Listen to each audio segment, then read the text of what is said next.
Assalamualaikum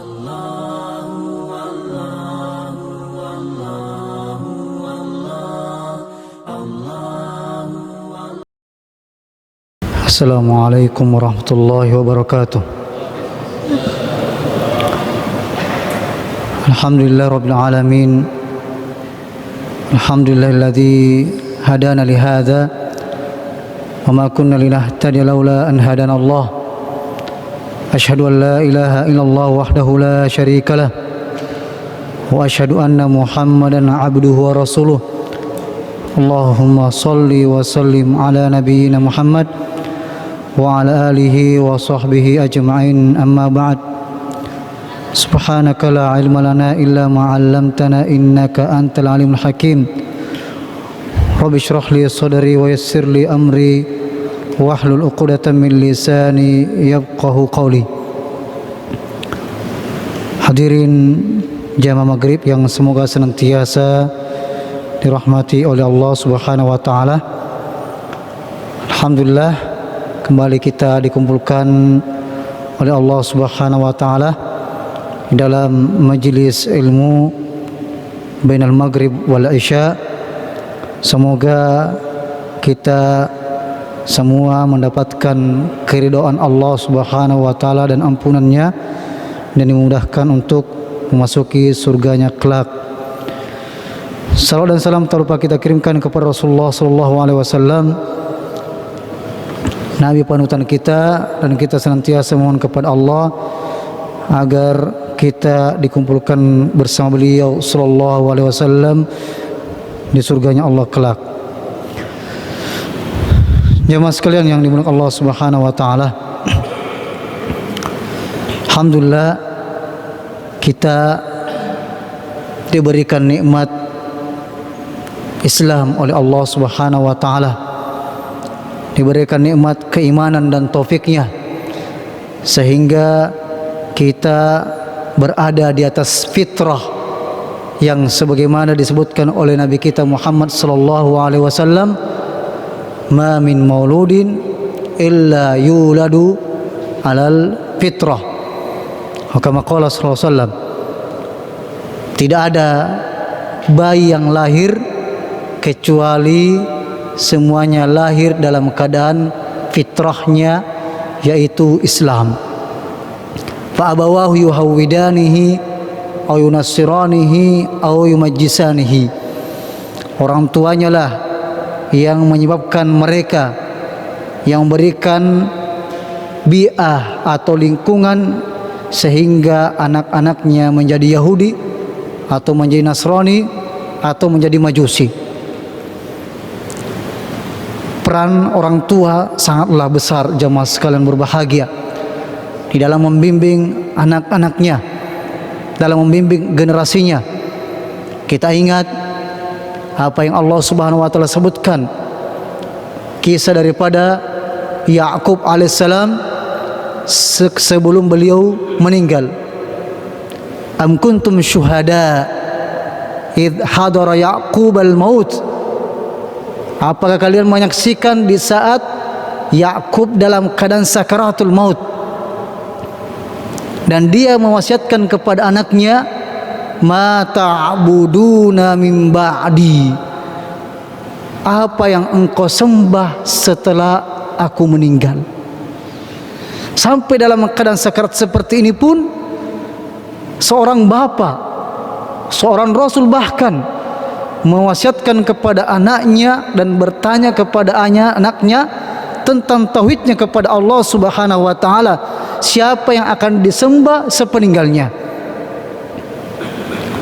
Nah, sebagaimana telah kita jelaskan, syaitan itu menjadi musuh anak cucu Adam mulai sejak kita berada di dalam kandungan ibu kita sampai kita berada dalam sakaratul maut. Sebagaimana juga kita telah jelaskan bahwasanya seorang bayi yang lahir itu semuanya dalam keadaan menangis, dalam keadaan menangis, teriak menangis bayi yang dilahirkan, kecuali Isa dan ibunya Maryam.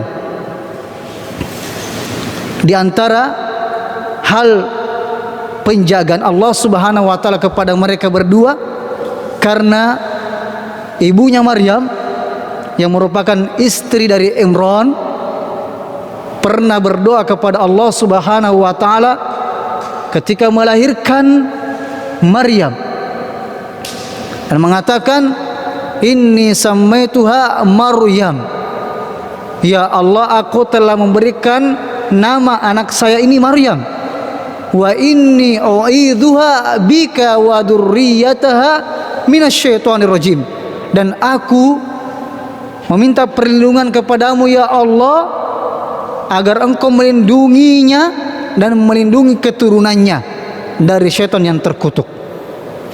Maka semua bayi yang lahir keluar dalam keadaan menangis kecuali Maryam dan Isa alaihissalam, karena Allah menjaganya.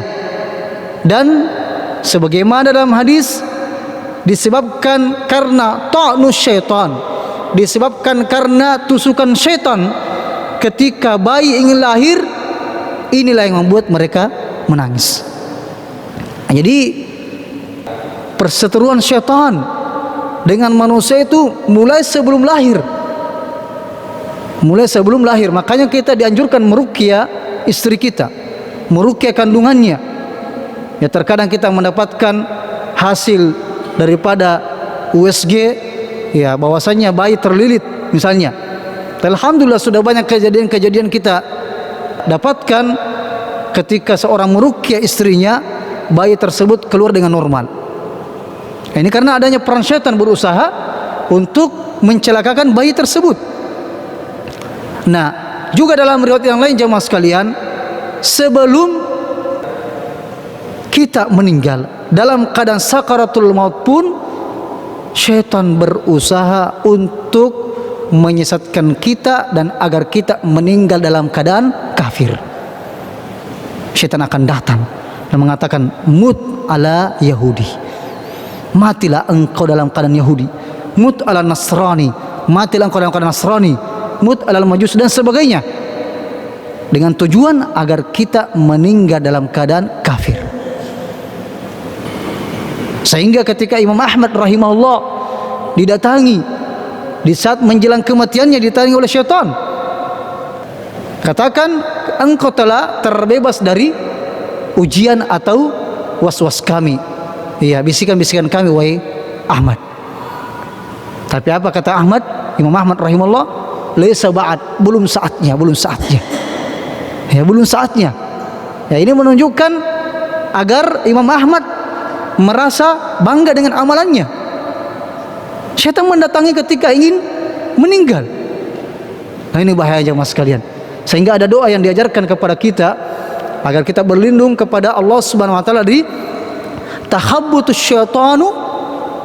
syaitani indal maut, agar kita dijaga oleh Allah Subhanahu wa taala dari bisikan-bisikan syaitan jelang kematian kita. Ya, ini sangat penting. Kita berdoa kepada Allah Subhanahu wa taala agar kita tidak diganggu oleh syaitan di saat kita mau wafat. Tentunya ini sangat, ya, erat kaitannya dengan kebiasaan ketika kita di dunia. Ya, ketika kita sudah mengetahui tentang pertanyaan 3 oleh malaikat, man rabbuka, siapa Tuhanmu, wa ma dinuka, apa agamamu, wa man nabiyuka, siapa nabimu. Ini pertanyaan sudah kita ketahui bersama dan tahu jawabannya, tapi tidak ada yang menjamin kita akan menjawabnya. Lalu bagaimana usaha kita? Mempelajari siapa Tuhan kita, iya, mempelajari hak-hak Allah Subhanahu wa taala. Kita sebagai hamba Allah Subhanahu wa taala dan Allah sebagai pencipta kita, kita pelajari semua itu, mempelajari konsekuensi daripada la ilaha illallah, mempelajari apa-apa saja yang bisa membatalkan syahadat kita, mempelajari agama kita, Islam yang sesungguhnya seperti apa, dan mempelajari siapa Nabi kita sebenarnya. Jadi tidak ada yang selamat jemaah, tidak ada yang menjamin.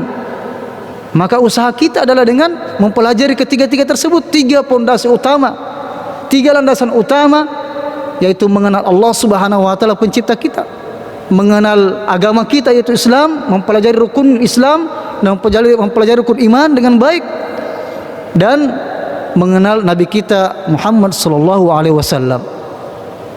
Ini salah satu usaha kita agar Allah Subhanahu wa taala selamatkan kita dari fitnah kubur.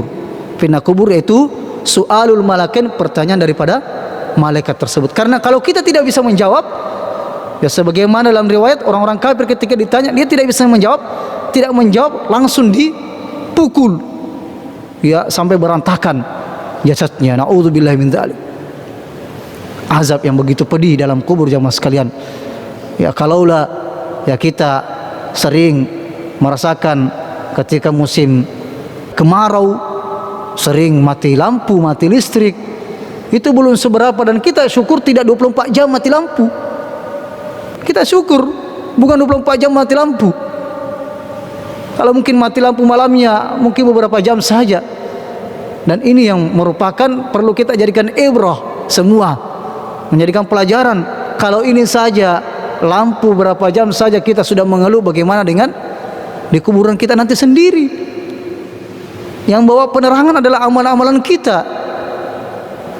Sempit dan luasnya kuburan kita itu karena rahmat Allah Subhanahu wa taala setelah kita mencari rahmat Allah dengan beramal.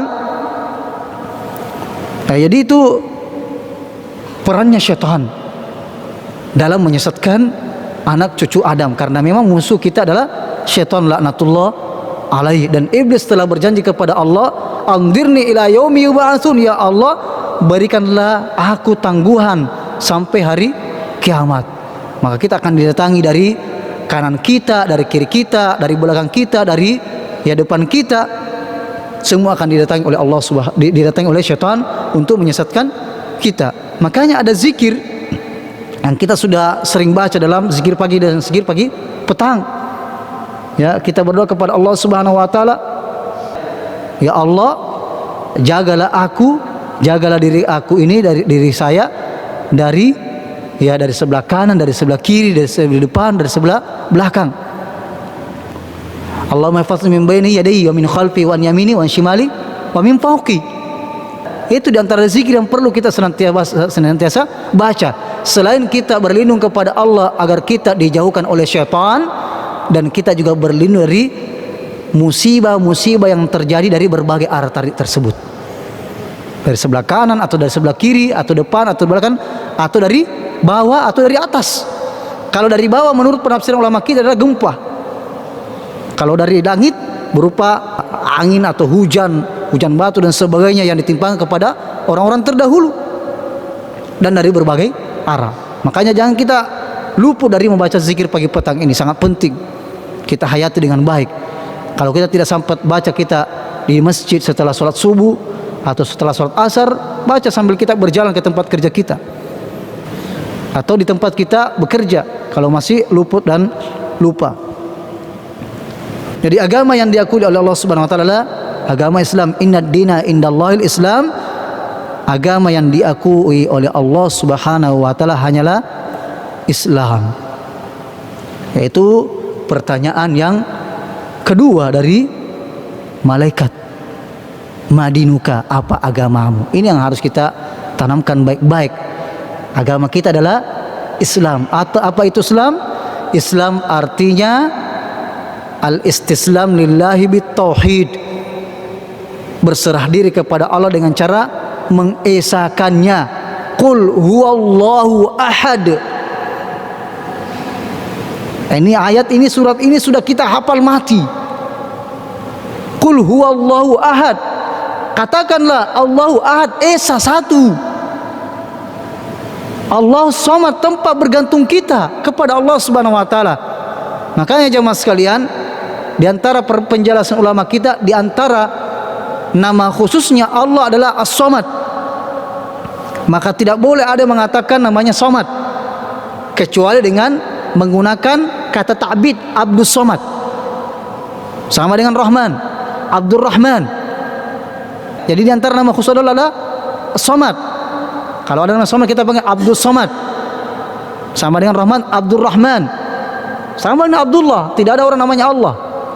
Ya, Abdullah. Kalau Rahim tak mengapa, Rahim dan sebagainya. Allahus Samad.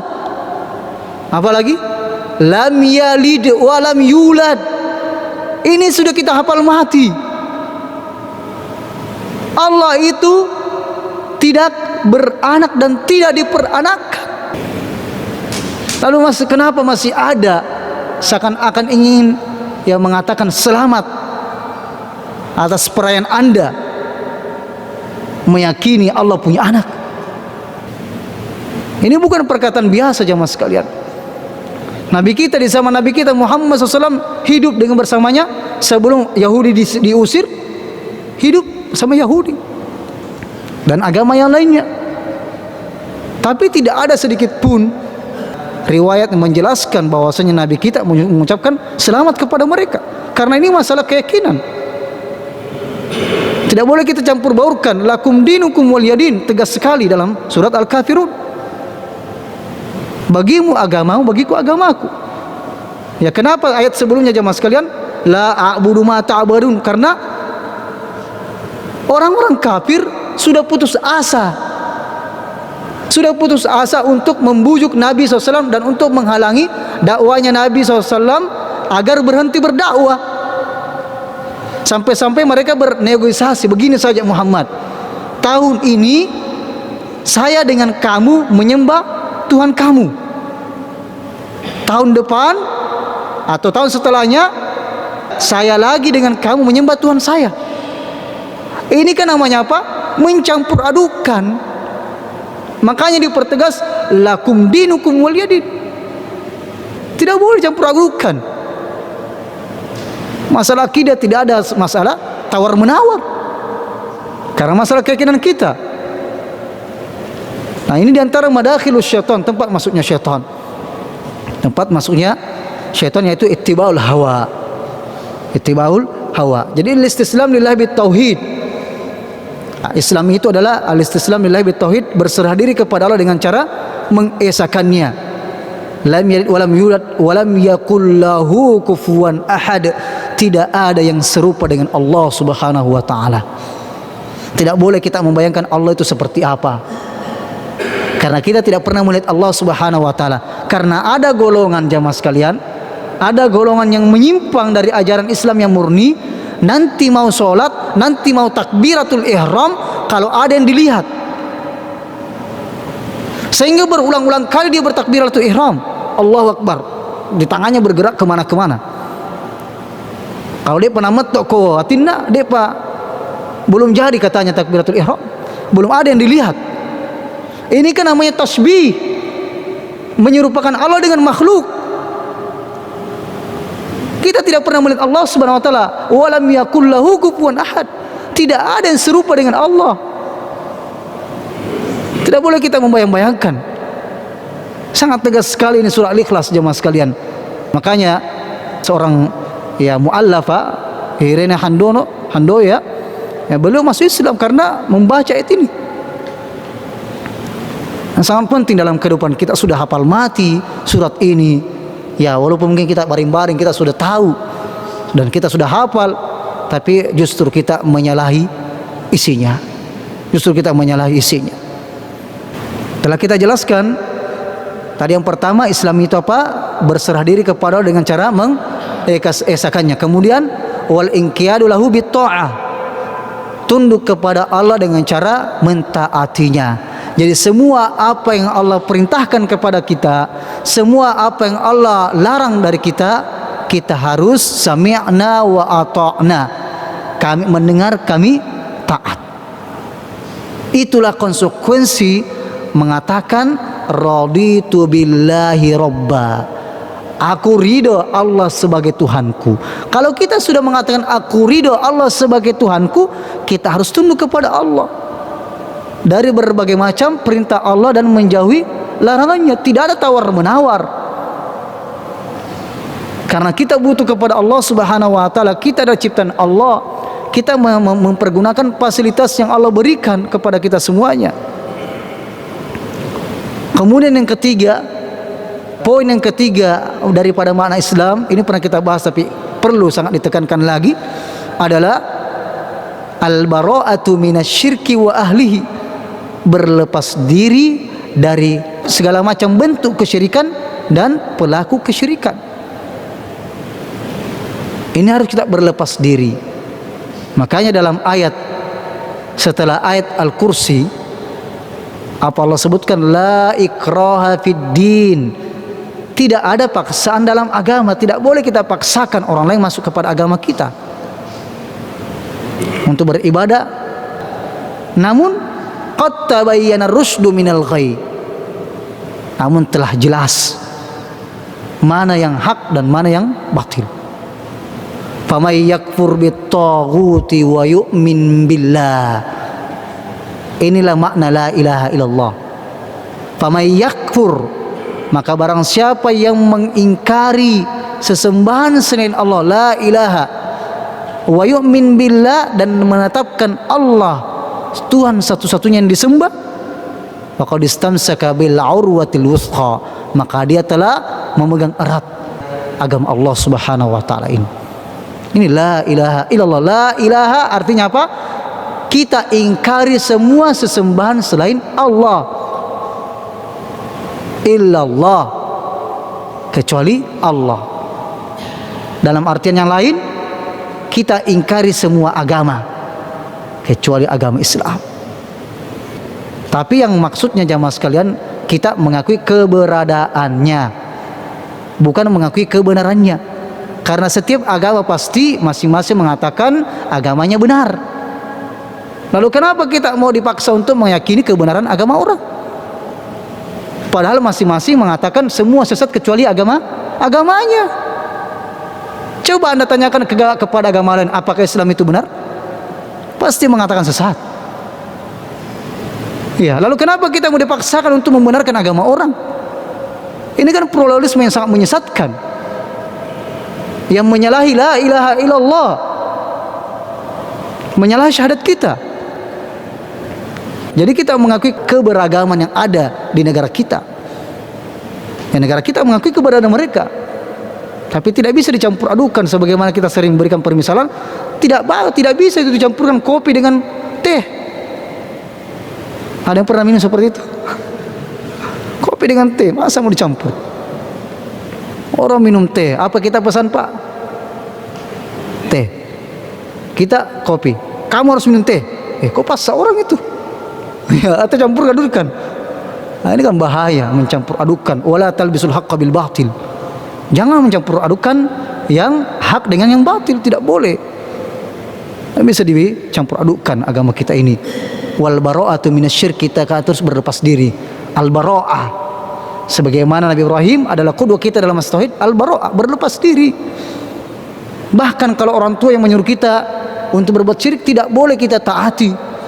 Tapi dalam masalah muamalah dunia tetap kita silahkan. Sama dengan non muslim jamaah sekalian. Ya, tetap kata Allah SWT, la yanhakum, Allah tidak melarang kalian untuk bermuamalah dengan mereka dalam masalah dunia, tak masalah. Tapi dalam masalah akidah, ya lakum dinukum waliyadin, tidak boleh dicampur adukan, tidak boleh dipaksa orang memakai pakaian sinterklas, memasang dan ini merupakan syiar-syiar, simbol-simbol agama mereka, tidak boleh dipaksakan. Ini justru apa? Pemaksaan dalam agama. Padahal dalam Islam la ikraha fid din, tidak boleh dipaksakan. Ini justru menyalahi kaidah beragama dalam negara kita. Ini pemaksaan. Jemaah sekalian berbahagia, dalam Islam tidak ada paksaan. Baik. Jadi jemaah sekalian berbahagia, ini 3 poin kami ulang kembali. Apa artinya Islam? Kalau kita betul-betul mengaku sebagai Islam, perhatikan 3 poin ini. Yang pertama, Islam adalah al-istislam lillahi bitauhid, berserah diri kepada Allah dengan cara mengesakannya, tidak mempersekutukannya. Kemudian yang kedua, al-inqiyadu lahu bitta'ah, tunduk kepadanya dengan cara mentaatinya. Mengatakan saya tunduk tapi tidak taat, saya tunduk kepada Allah tapi tidak sholat. Mana pertundukan Anda kepada Allah Subhanahu wa taala? Iblis saja tidak tunduk kepada Allah, dikatakan mustakbir, sombong. Maka orang yang tidak sholat tidak sombong kepada Allah Subhanahu wa taala. Kemudian yang ketiga adalah al-bara'atu minasyirki wa ahlihi, berlepas diri. Berlepas diri. Tidak boleh kita ikut-ikutan, tidak boleh kita ikut menyaksikan. Tidak boleh kita menyaksikan. Sebagaimana surah Al-Furqan disebutkan, la yashhaduna zur. Ciri-ciri ibadur rahman, hamba Allah yang rahman adalah mereka tidak ikut menyaksikan. Zur. Di Masjid Al-Ikhlas kemarin kita sudah bahas tentang ya sejarah-sejarah mereka. Bahwasanya yang membuat agama Nasrani itu adalah Paulus. Bukan dari Allah Subhanahu wa taala. Paulus itu orang Yahudi. Mereka yang buat, dan jadi juga orang Yahudi yang buat agama Syiah dan sebagainya. Ini kita harus terus terangkan jamaah sekalian, karena masalah akidah kita. Nah, jamaah sekalian berbahagia, kita kembali bahwasanya di antara pintu masuk syaitan yang telah kita bahas adalah yang pertama kejahilan, yang kedua al-ghadab. Al-ghadab adalah amarah yang diperturutkan. Kemudian yang ketiga hubbud dunia, cinta kepada dunia. Yang keempat al-kibr, sombong. Maka yang kelima adalah ittiba'ul hawa, memperturutkan hawa nafsu. Jadi pintu masuk syaitan yang kelima adalah memperturutkan hawa nafsu. Wasyaitanu yadkhul lil insani min madakhil hawa.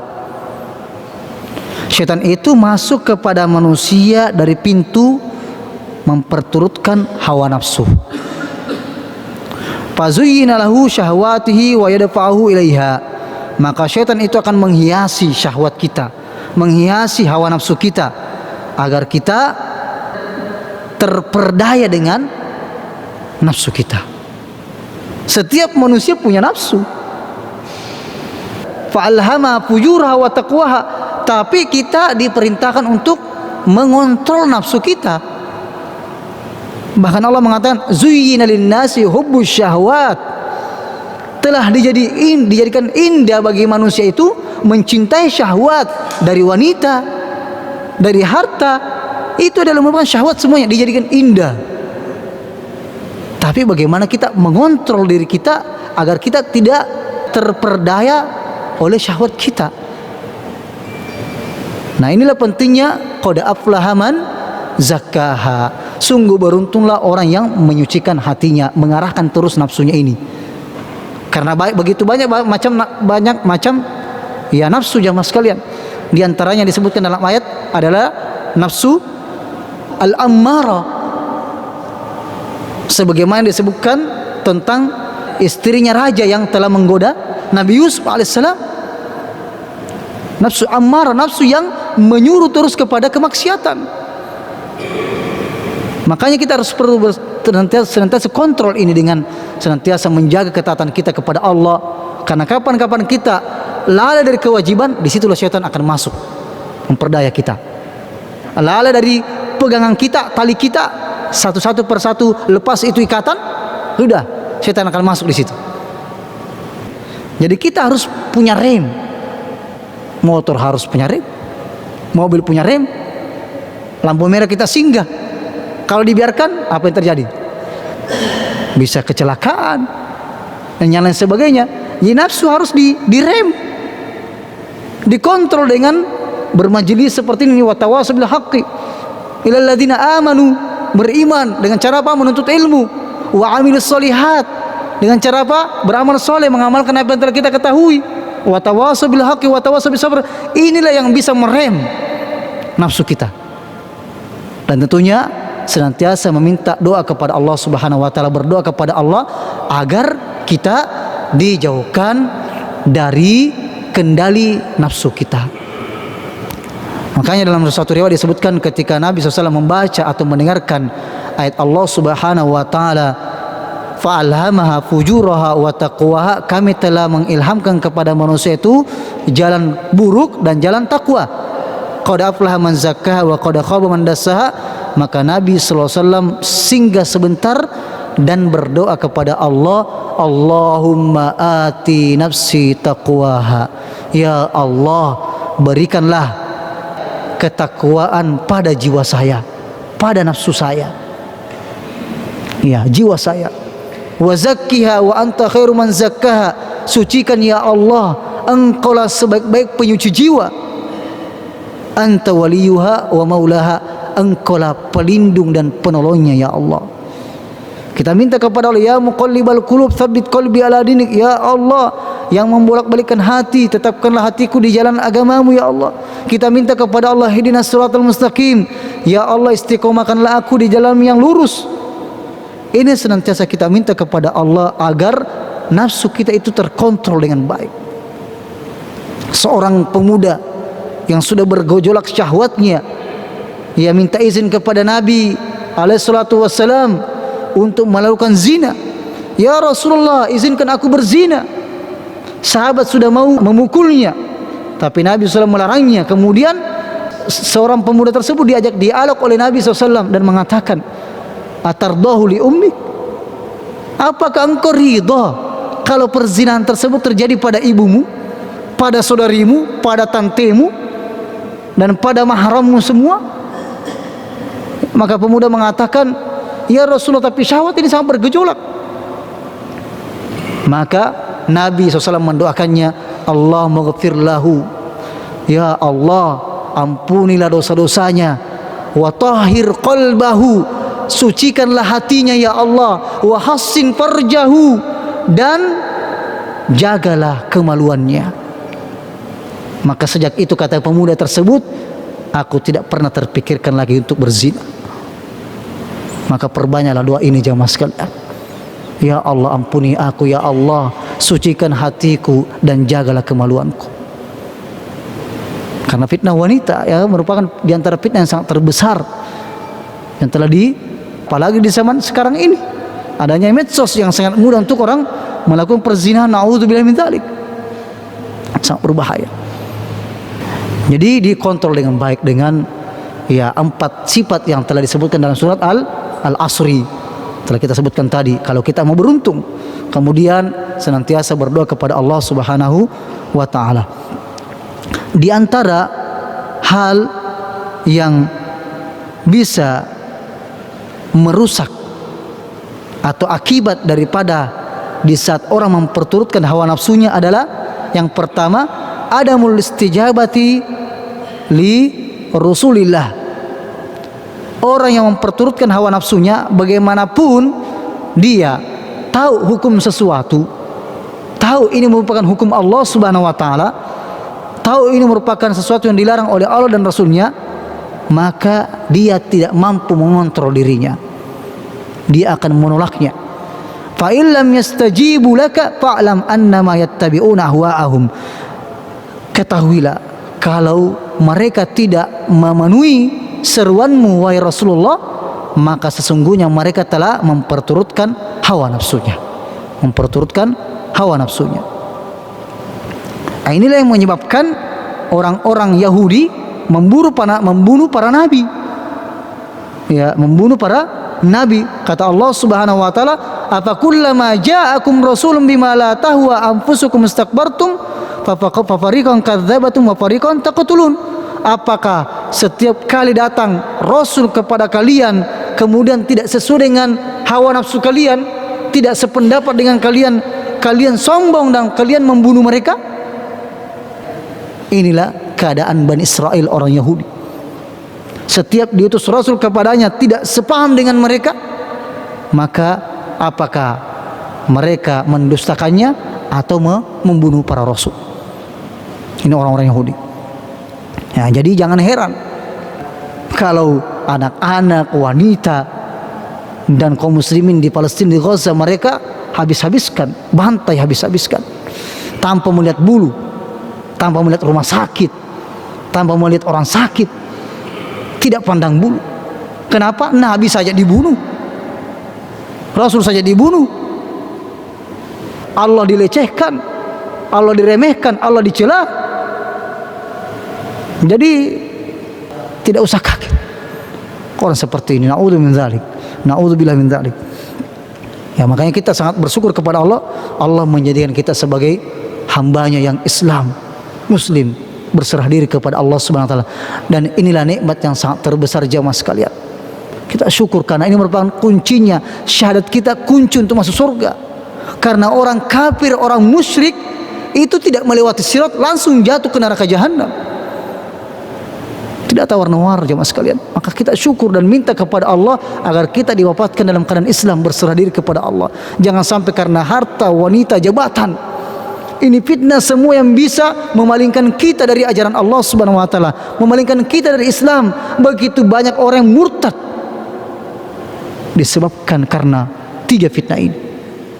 Fitnah jabatan, fitnah wanita, fitnah harta. Dan bahkan na'udzubillah min dzalik, semoga Allah menjaga keturunan kita, menjaga para wanita muslimah, menjaga putri-putri kita. Dan sekalian berbahagia, kami mendapatkan, ya subhanallah, pertanyaan, bagaimana kondisi seorang wanita yang telah dihamili oleh orang kafir karena adanya hubungan pacaran. Ini kita khawatirkan kepada putri-putri kita, anak-anak kita jemaah sekalian, diperalat apalagi dengan medsos. Makanya kita jangan remehkan hubungan di medsos tersebut, sangat-sangat berbahaya. Pak abawahu yuhawidani au yunasirani, orang tua mereka lah yang membiarkan anak-anak mereka seperti itu. Kita harus kontrol dan doakan. Jangan sampai kita lalai. Mereka merupakan tanggung jawab kita, amanah yang Allah berikan kepada kita. Begitu banyak orang yang minta diberikan anak, belum direzekikan anak oleh Allah Subhanahu wa taala. Kita diberikan. Kita harus menjaga dengan baik, doakan mereka terus. Rabbi ja'alni muqimas shalah wa min dzurriyyati rabbana wa taqabbal du'a. Terus minta kepada Allah, ya Allah, jadikanlah aku dan keturunanku yang senantiasa menjaga solat. Kenapa di sini diutamakan menjaga solat? Karena solat ketika dijaga, apa?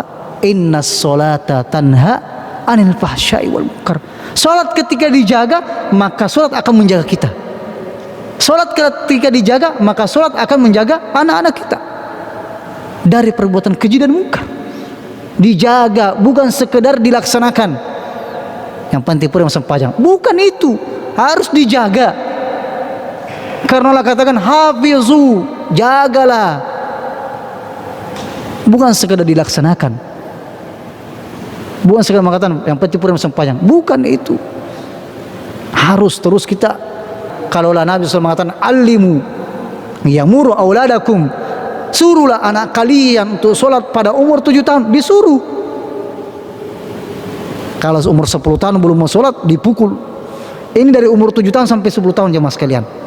Apakah cuma 1 kali disuruh tuh?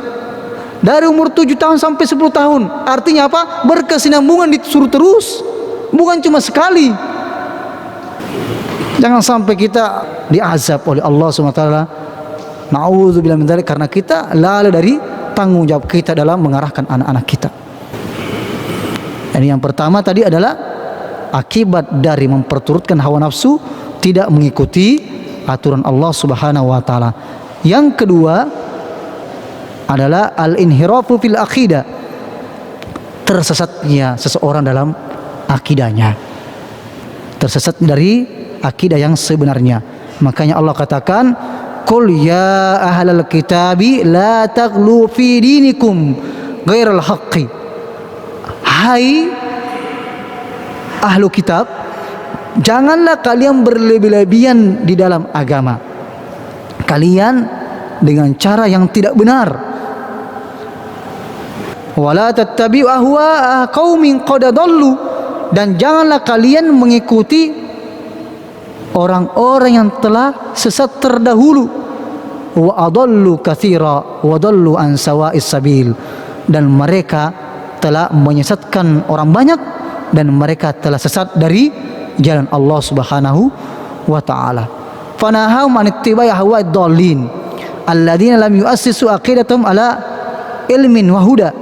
Dan Allah Subhanahu wa taala melarang kita mengikuti orang-orang yang memperturutkan hawa nafsunya dalam beragama, dalam bermuamalah. Ya, kapan-kapan kita mengikuti mereka, kita pun akan terperanjat, naudzubillahi min dzalik. dan juga akan menyebabkan orang itu menyimpang dari persaksian yang benar. Seharusnya dia bersaksi dengan saksi yang jujur, tapi karena memperturutkan hawa nafsunya, diberikan sogokan misalnya atau hal yang lainnya, maka dia pun bersaksi saksi palsu dan persaksian yang lain yang bisa menjerumuskan mereka kepada kebinasaan. Na'udzubillah min dzalik. Di antara doa yang diajarkan sebagaimana dalam hadis disebutkan, karena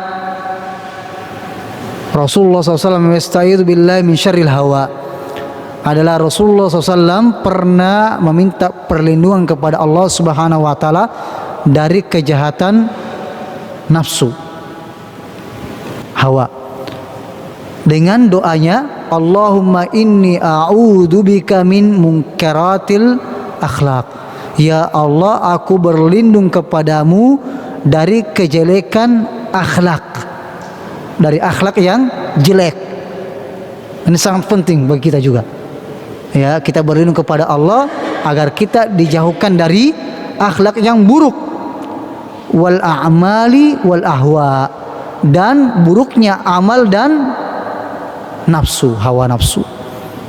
Ya, Allahumma inni a'udzubika min munkaratil akhlaq wal a'mali wal ahwa. Ya Allah, aku berlindung kepadamu dari keburukan, kejelekan akhlak dan amal serta hawa nafsu. Fasyaitanu yadkhulu alal insani min madkhil hawa fayamnahu minal istighfar. Dan syaitan akan masuk melalui pintu hawa nafsu kita sehingga kita dihalangi dari apa? Dihalangi dari berdoa dan istighfar. Jadi syukur-syukur kita jamaah sekalian kalau kita masih istighfar, kalau kita masih berdoa kepada Allah. Karena kapan-kapan kita tidak berdoa lagi kepada Allah, tidak berzikir lagi kepada Allah, tidak beristighfar lagi kepada Allah, ini menandakan bahwasannya kita telah terhalangi. Ini merupakan musibah. Padahal Allah mengatakan, fadhkuruni adzkurkum. Ingatlah kepada aku akan mengingatmu. Dan Allah mengatakan, ya ayyuhalladzina amanu dzkurullaha dzikran katsira. Wahai orang-orang yang beriman, ingatlah aku sebanyak-banyaknya. Jangan hanya mengingat Allah Subhanahu wa taala dalam keadaan darurat. Orang musyrik itu hanya ingat kepada Allah dalam keadaan darurat.